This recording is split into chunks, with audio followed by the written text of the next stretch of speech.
মেয়াদা কখন গেছে গাছে পাতা ভাঙতে, এখনো এসছে না কেন বাড়ি? দেখি এসে দিন দেয় কি হইতে পাতা ফাটতে ফাটতে হিন্দি মনে হচ্ছে রাজে যাবে। কি কাজ করতে? হ্যাঁ, কি কাজ করতে? দাঁড়াও, এর একটা কথা বলে চুপ আর কি। একটা কথা বলি, এর একটু কাজ তাড়াতাড়ি করে।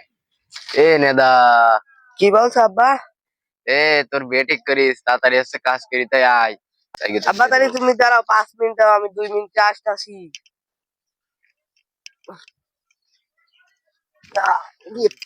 ওরে বাবা, মরবে। আব্বা তাহলে চলো দেখে যাই। এ তুই কাজ করে আসবি না? তোর আমি বললাম কাজ করিতে আসছি, তোর কাজ করানোর জন্য এই কথাটা আমি বললাম। আর তুই কাজ না করে চলে আসছিস। হ্যাঁ আব্বা, তাহলে তুমি আমার এত বড় ধোকা দিতে পারলে? তোমার সাথে আর কিছু বেকার।